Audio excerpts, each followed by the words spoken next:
Bom, galera, vamos lá para o nosso segundo exercício. Uma informação que eu não dei, que vou dar agora, é que eu vou colocar esse documento com os comentários aí também no Conexão Digital, para que se você quiser conferir as anotações, dar uma olhada nas anotações que eu fiz, ela também vai estar disponibilizada, assim você tem mais material ainda para conseguir fazer as suas atividades, beleza? Então vamos lá, ó. Esse aqui é um exercício um pouquinho mais longo.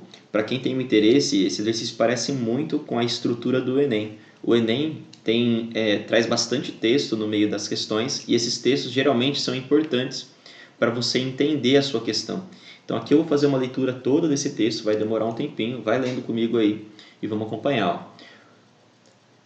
Munições traçantes são aquelas que possuem um projétil especial, contendo uma carga pirotécnica em sua retaguarda.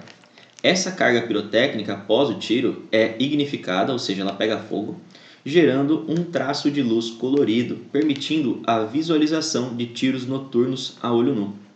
Essa carga pirotécnica é uma mistura química que pode possuir, dentre vários ingredientes, sais cujos íons emitem radiação de cor característica associada ao traço luminoso. Isso aqui, para quem não lembra, está relacionado àquela teoria do Bohr, onde os elétrons, quando eles começam a ficar muito excitados, recebem muita energia, eles saltam de um nível quântico para o outro e na volta eles liberam energia. Então é parecido com aquela corzinha que a gente via naqueles fogos, né? Por exemplo, o lítio vai produzir uma cor vermelha, o cálcio uma cor vermelha, o sódio uma cor alaranjada. Então, basicamente isso que ele está falando sobre essas munições traçantes. Continuando aqui, ó.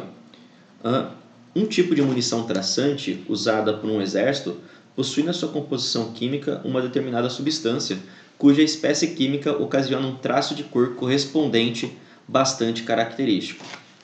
Com relação à espécie química que esse exército utiliza, sabe-se o seguinte. Então vamos lá, ele vai trazer algumas informações e a gente vai tentar. Eu vou selecionar aqui algumas coisas que são importantes, tá? Então, a representação do elemento químico do átomo da espécie responsável pela coloração pertence à família dos metais alcalinos terrosos da tabela periódica.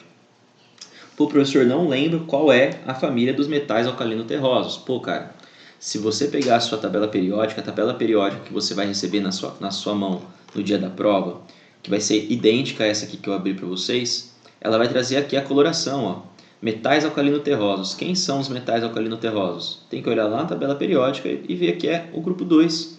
Berílio, magnésio, cálcio, estrôncio, bário ou rádio.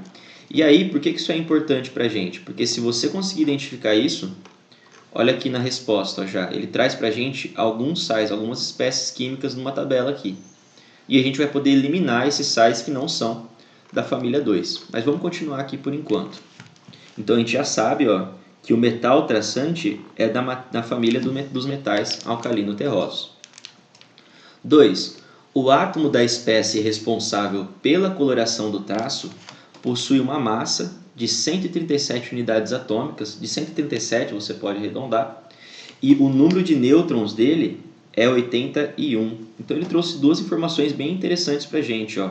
A massa desse elemento é 137, o número de nêutrons desse elemento é 81.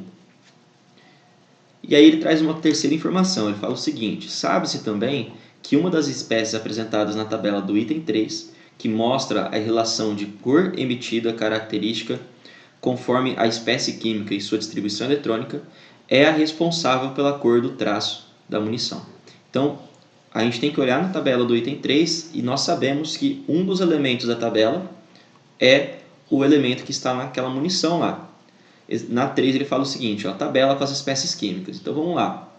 Ele fala para a gente qual que é o sal, qual que é a substância que está nessa munição. Ele passa para a gente qual que é a espécie química, então ele traz aqui 5 espécies químicas. O cálcio, o bário, o estrôncio, o cobre e o magnésio. Se você olhar na tabela, ó, traz aqui os nomes.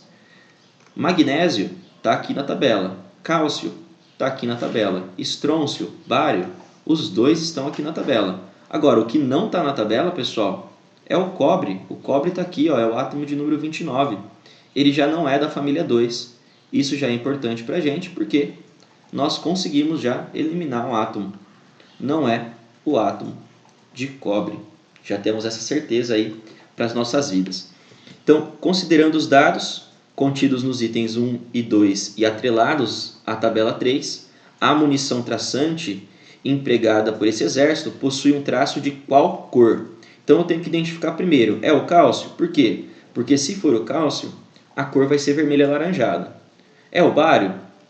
Vamos ver se ele é. Se for o bário, a coloração vai ser verde. Então você tem que descobrir aí qual desses quatro átomos é possível que sejam. Vamos lá então. O átomo tem que estar na família dos metais alcalino-terrosos, já eliminamos o cobre. Cálcio, bário, estrôncio e magnésio são. Informação 2. O átomo da espécie responsável pela coloração do traço tem uma massa de 137 unidades atômicas. Cara, aí você só tem que ir lá para a tabela periódica e ver qual desses elementos tem uma massa de 137. Bom, o berílio não tem, porque ele também não está na nossa lista. O magnésio tem massa 24, o cálcio massa 40, o estrôncio massa 87 e o bário massa 137. Pô, então, qual que é o nosso elemento? É lógico que o nosso elemento vai ser o bário, que tem a mesma massa que o elemento que foi colocado aqui no item 2. Bom, o bário adquire uma coloração esverdeada, uma coloração verde. Então, a coloração traço que a gente vai observar, o traço que a bala vai fazer, vai ser a alternativa B. Um traço totalmente verde. Joia, galera? Essa foi a segunda questão, mais uma questão utilizando a tabela periódica e informações também sobre número de massa, número de nêutrons, entre outras coisas. Beleza? Qualquer dúvida você pode me procurar no Conexão Digital e vamos para o exercício 3.